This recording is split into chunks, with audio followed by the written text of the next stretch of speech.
শুভেচ্ছা। আমি যা ভাবছি আমার চ্যানেলটিতে সকল শ্রোতা এবং দর্শককে শুভেচ্ছা জানাচ্ছি। আজকের বিষয়টি হলো বিএনপির রুহুল কবির রিজভী সাহেবের শাড়ি এবং চাদর পরানো নিয়ে। অর্থাৎ উনি ইন্ডিয়ার পণ্য বয়কট করার নিমিত্তে উনি তার ওয়াইফ অর্থাৎ বিবির শাড়ি এবং চাদর পরিয়েছেন। বিষয়টি হলো ইন্ডিয়ার পণ্য বয়কট করার উদ্দেশ্যে উনি এই কাজটি করেছেন এবং সমাজের সকলকে একটি মেসেজ দিতে চেয়েছেন যে আমরা ইন্ডিয়ার পণ্যকে বয়কট করব।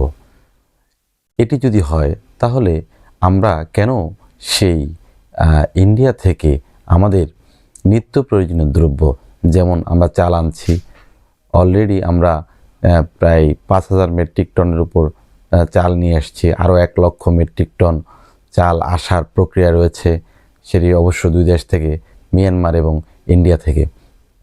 এর আগে আমরা দেখলাম সেখান থেকে পেঁয়াজ আসছে, আলু আসছে, কাঁচামরিচ আসছে এবং অন্যান্য মশলাদি আসছে এবং বাংলাদেশের গার্মেন্টস শিল্পের যে অন্যতম যে কাঁচামাল যেটি রয়েছে তুলা, সেটিও ইন্ডিয়া থেকে আসছে। অর্থাৎ ইন্ডিয়ার উপর ডিপেন্ড করে আমাদের গার্মেন্টস শিল্প পুরোটাই প্রায় 80% এটার উপরে টিকে রয়েছে।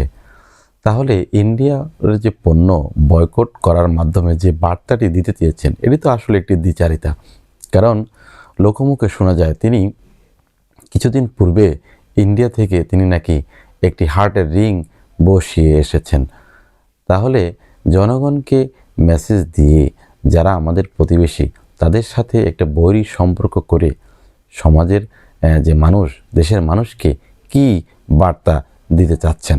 উনি একজন বর্ষিয়ান রাজনীতিবিদ। ওনার ধ্যান ধারণা এবং চিন্তা চেতনা সেটি আরও সংগঠিত হওয়ার কথা ছিল। সেখানে আমরা দেখলাম উনি বছরখানেক আগে তিনি তার ওয়াইফের একটি চাদর পরিয়েছেন। তারপর আমরা 2 দিন আগে দেখলাম তিনি তার ওয়াইফের একটি শাড়ি পরিয়েছেন এবং আজকে উনি আরেকটি চাদর পরিয়েছেন যেটি জয়পুর থেকে আনা। অর্থাৎ তার ঘরে যে ইন্ডিয়ান পণ্য রয়েছেন এবং তিনি যে বিভিন্ন পণ্য বিভিন্ন ইন্ডিয়ার বিভিন্ন রাজ্যের ব্যবহার করছেন সেটি প্রতীয়মান। মূল কথা হলো আমরা ইন্ডিয়া বয়কটের নামে প্রত্যেকটি পণ্য, বিশেষ করে আমাদের নিত্য পণ্য এবং আমাদের গার্মেন্টস শিল্পের যে অ্যাক্সেসরিজগুলি রয়েছে যেগুলি আমরা ওখান থেকে ইম্পোর্ট করে পণ্য উৎপাদন করে আমরা সেটি আবার আমাদের যে ক্রেতা রয়েছেন আমেরিকাতে আমরা সেখানে রপ্তানি করছি।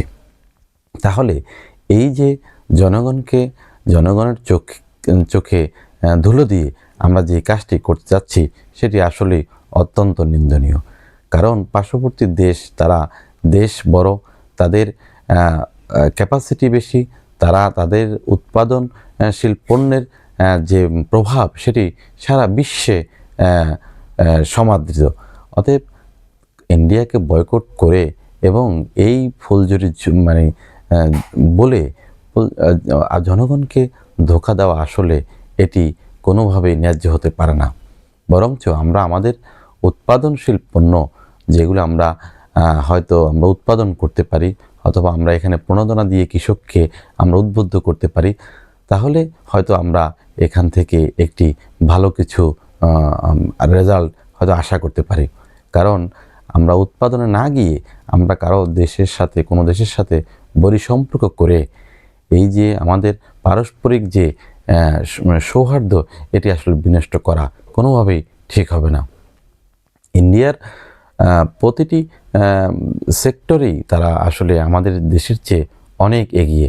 কারণ চেন্নাইয়ের মতো তারা স্টেট থেকে তাদের এই যে সফটওয়্যার যে শিল্পটি রয়েছে তারা প্রতি বছর প্রায় 250 বিলিয়নের উপর সেটি রপ্তানি করে তাদের সফটওয়্যার এবং আইটি সেক্টরের লোকগুলো পৃথিবীর বিভিন্ন কান্ট্রিতে তারা রপ্তানি করে $250 বিলিয়ন ইনকাম করছে।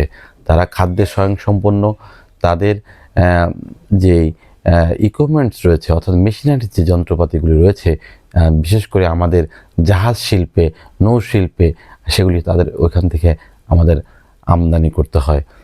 ইভেন কি এই আমরা যে কাঁচা লবণ উৎপাদন করি, সেই লবণের সাথে যে আয়োডিন, সেগুলিও ইন্ডিয়া থেকে আমাদের উৎপাদন করে আমাদের ইম্পোর্ট করে এনে আমাদের কাঁচা লবণের সাথে রিফাইন করে আমাদের আয়োডিনের চাহিদা পূরণ করতে হয়। পাশাপাশি রয়েছে আমাদের যে ওষুধ শিল্প, আমাদের যে ভ্যাকসিন, এগুলি বেশিরভাগই ইন্ডিয়া থেকে আমদানি করতে হয়। অর্থাৎ আমরা একটি আমদানি নির্ভর জাতি, আমাদের স্বয়ংসম্পূর্ণতা এখনও আসেনি। হ্যাঁ, আমাদের যে জিনিসটি করতে হবে সেটি হচ্ছে আমাদের উৎপাদন বাড়াতে হবে, আমাদের দেশীয় জিডিপি বাড়াতে হবে এবং আমাদের প্রত্যেকটা সেক্টরে আমাদের সমুন্নতভাবে উদ্যোগ নিয়ে আমাদের প্রোডাক্টিভিটি অর্জন করতে হবে। সেটাতে দুটি জিনিস হবে। একটি হচ্ছে আমাদের দেশের যারা রয়েছেন বেকারের কর্মসংস্থান হবে, বেকারত্ব কমবে এবং সাথে সাথে আমাদের জিডিপি বাড়বে এবং পাশাপাশি আমরা খাদ্যে যখন স্বয়ংসম্পূর্ণ হব তখন আমরা পৃথিবীর বিভিন্ন কান্ট্রির সাথে আমরা বিট করতে পারবো।